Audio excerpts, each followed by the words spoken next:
This is the press conference by Minister Motegi. Minister, the floor is yours. Please ask your questions. So, please ask your questions. After your names are called, please proceed to the microphone stand.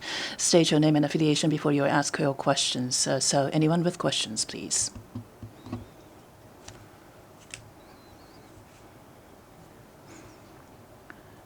Nishimura-san. I'm Karin Nishimura, Radio France.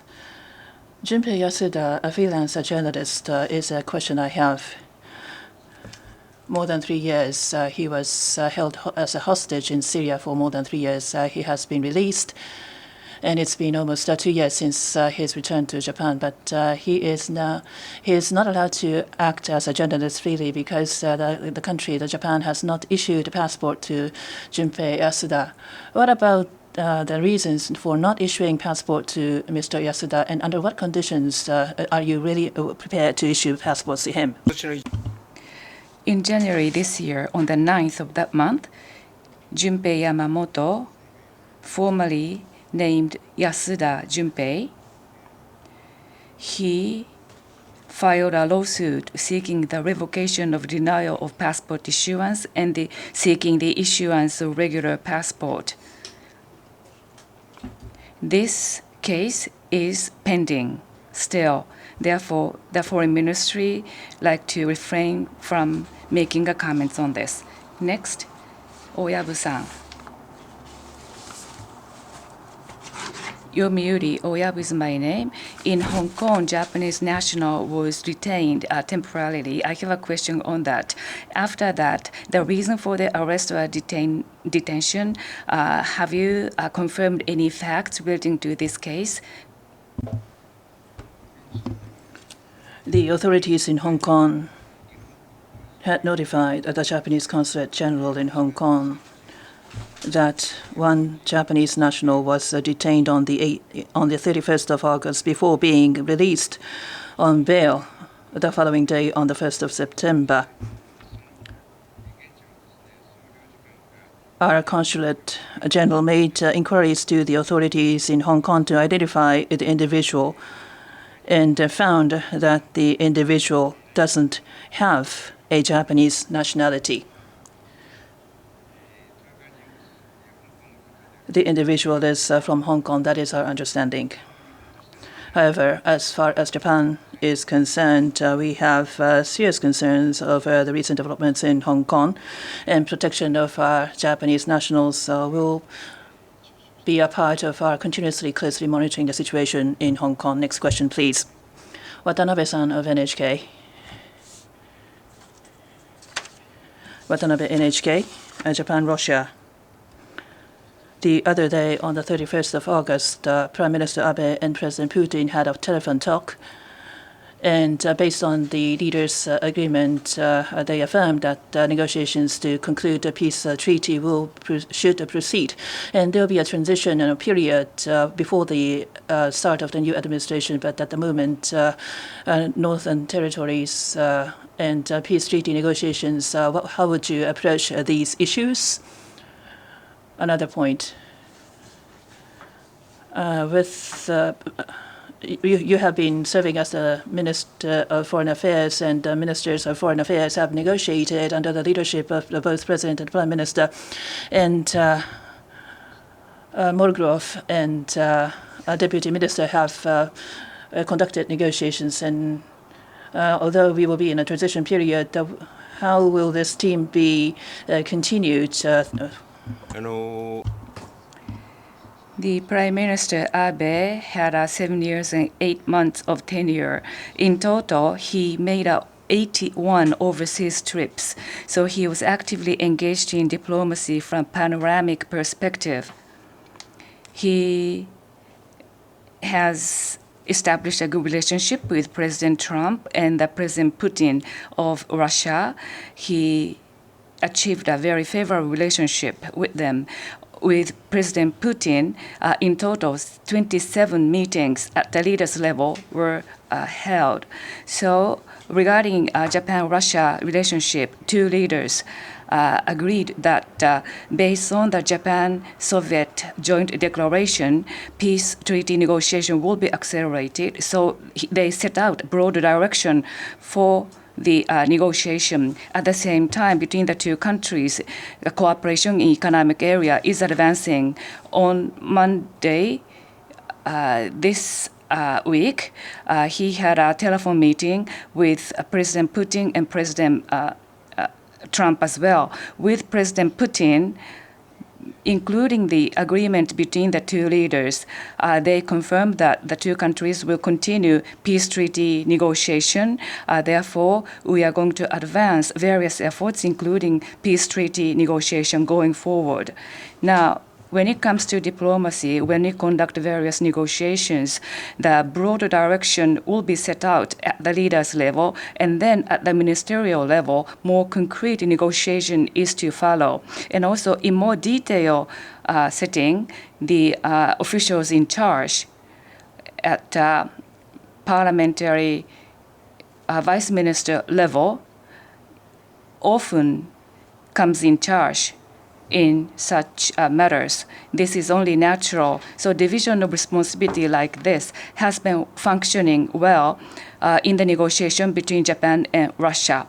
Of course, going forward, we are going to have a new administration. When that is in place, in what way we are going to carry out peace treaty with Russia or to advance economic cooperation. Under the new prime minister, we are going to consider how best we can do that.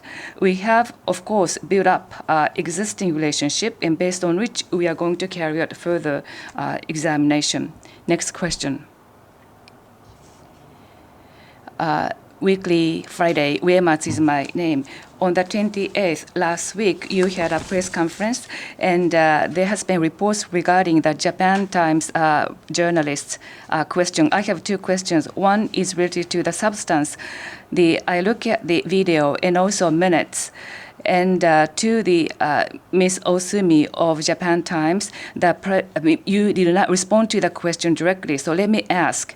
That is to say, those foreigners with a resident status, they are living in Japan, and those foreigners living in Japan with foreign nationality, that what is the basis for the banning re-entry of these people back into Japan? That is to say, you make a nationality as a line to be drawn. So I would like to ask the rationality of such decision. And also regarding the resumption of re-entry, the information is described on the website of the MOFA. So therefore, it is not necessarily a question related only to Immigration Service Agency, but MOFA is also responsible in my view. Second question, regarding this issue, there has been no apology by yourself, by Foreign Minister. That means that your attitude toward Osumi on the 28th, do you think there has been no problem on your part, on your attitude? And also in the future, if the questions are raised in Japanese, you would immediately respond in English perhaps in the future? First of all, let me say this. For the former part of your questions, a resumption of cross-border travel was a question which was asked, and in response to this question, for those foreign nationals who possess the status of residence while ensuring the prevention of the spread of COVID-19, the direction is for us to allow foreign nationals who possess the status of residence. That is what we are considering. That was my response. And since the 1st of September,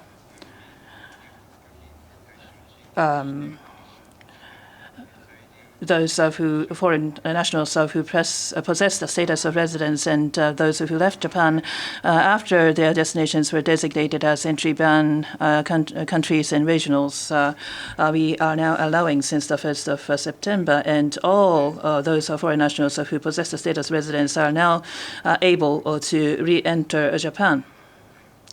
And how to deal with foreign nationals who possess the status of residence, the decision had not been made before the 1st of September. But for that question, I did give a solid answer to that question. During that press conference, there were many Japanese press, and there were foreign press in the press conference as well. And there are questions asked in Japanese, and there are English questions as well. And as much as I can, I have been trying to thoroughly respond to questions asked in either of the languages. That is what I have done so far. For the back and forth, which you've referred to, for the past 1 year, we've discussed the general issues and different topics, and I've responded from the perspective, from diplomatic perspectives, and I have often been asked about the economic impact of different issues and diplomatic implications of different issues. But that was the first time I was asked about the question of scientific grounds. It is rare that the foreign minister is asked about the scientific reasons or scientific grounds. It's rare. So I had to clarify the intent of the reporter's question. So that was the intent. So there is no intent. That is all. It was solely for the purpose of ascertaining the intent of the question with accuracy. When the reporter asked about the scientific grounds, and the reporter asked again the question of scientific grounds. And ISHA will have to make a final decision from their perspectives. Therefore, I've asked the reporter to ask the question to ISHA. Next question, please. Mr. Azahari, Pan Orient News.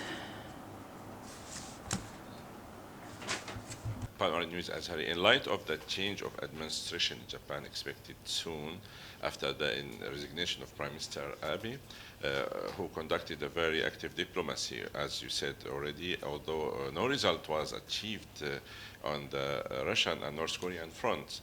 What would be the best approach, in your opinion, for the new administration to follow so Japan can achieve something on those and other fronts? And what do you see as main diplomatic issues to be handed over to the new government? Thank you.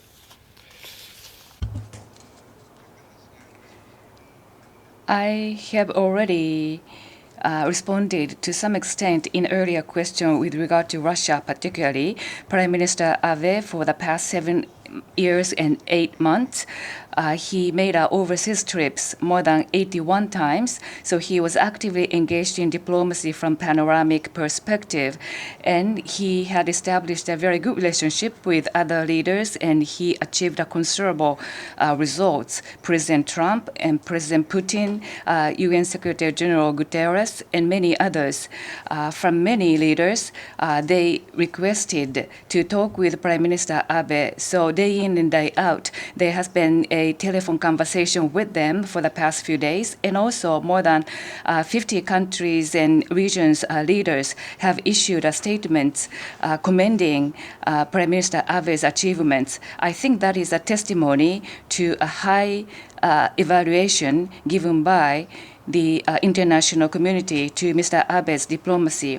I have visited many countries for myself, and also I met with many foreign ministers of other countries, and with my counterparts, I had an in-person conversation, face-to-face, or virtual conversation as well. During this period, the presence of Japan in the international community has risen substantially. That is true when it comes to trade policy and rulemaking in those areas. Vis-a-vis Japan's initiative, there has been a growing expectations expressed by international community. That's how I feel. Naturally, Prime Minister Abe also said in his press briefing regarding the Japan-Russia relationship and also the abduction issue. When it comes to the relationship with Russia, I already explained. On Monday last week, there was a leaders' conversation, and in that meeting as well, based on the leaders' agreement, we are going to continue peace treaty negotiation that was confirmed by Prime Minister Abe and President Putin during that meeting. Therefore, we are going to continue to advance various initiatives to resolve various issues, including peace treaty issue, based on the track record we have achieved. Regarding North Korean issue, Prime Minister Abe seriously addressed various challenges regarding DPRK, including abduction, nuclear missile issues. He was serious more than anybody else. In the last week's press conference, Prime Minister Abe said that he deeply regrets that he was not able to resolve abduction issue with his own initiative. However, I think thanks to his efforts, I think the awareness about abduction issue by the international community has risen definitely. President Trump met with families of abductees over twice, and also in his meeting with Kim Jong-un, he raised abduction issue directly in the face of Kim Jong-un. I think that is a very good result. Therefore, the government of Japan consider abduction issue resolution is the highest priority issue. We are going to use every possible opportunity to resolve this issue going forward. Further, free and open Indo-Pacific and other leaders' diplomacy carried out by Prime Minister Abe. I think his achievements is actually his own achievement. However, those achievements become a very important asset for Japan's diplomacy. Using such asset, we would like to advance Japan's diplomacy further. Uematsu-san, please. I have a follow-up question. With regard to the language of Japanese, the question was about the scientific rationale. There was no problem about that question. However, abruptly, you asked the question to the journalist in English. I think that is a problem. So when the question was asked in Japanese, but you abruptly asked back in English, I think that kind of attitude is quite problematic. So in companies' setting, I think this could be considered as a harassment, but you don't think there has been no problem on your part? That is one issue. Regarding the first issue, according to explanation earlier, I think the nationality is the basis for the decision. However, there has been no explanation regarding the reasonable reason for that. Without a reasonable ground, I don't think nationality can be line to be drawn. So we would like to know the reason why use a nationality for making a decision. Those individuals who have a permanent resident status, those who are living in Japan, they are just the same as Japanese nationals who are going abroad and coming back to Japan. In spite of that, those with foreign nationalities have been denied re-entry into Japan. Do you think that kind of policy is appropriate? I think you said in the previous meeting that was appropriate. So let me show us the ground for you to say that. I think I've already responded to this question. We have witnessed this global spread of new coronavirus, and countries and regions have banned entries, and they have strengthened border measures, including quarantines. I wouldn't say all countries, but the vast majority of countries and regions have refused entry by foreign people. Returning of those nationals, those with nationalities have not been refused, and this is the approach that have been adopted by vast majority of countries. And the cross-border measures implemented by each nation and region. I mean, this is a question of sovereignty and cross-border measures by each of these regions and countries. And the second question of yours, although I have already mentioned this, the question was about scientific grounds, and it is very rare that I get a question about scientific grounds. So I've tried to communicate, and I thought it would be better in responding to this question about scientific grounds, and that is why I made a decision to ask what the reporter meant by scientific grounds. I thought that we can communicate in English, so it was out of benevolence.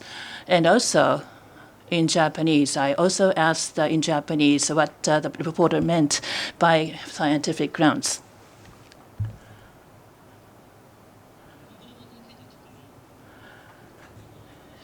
So it seems that there is no end to our debate on language.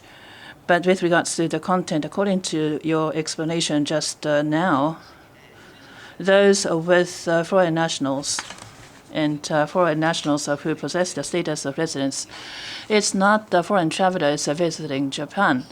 These foreign travelers visiting Japan and for foreign nationals who possess the status of residence have been refused to enter Japan based on the reason that they do not have Japanese nationality.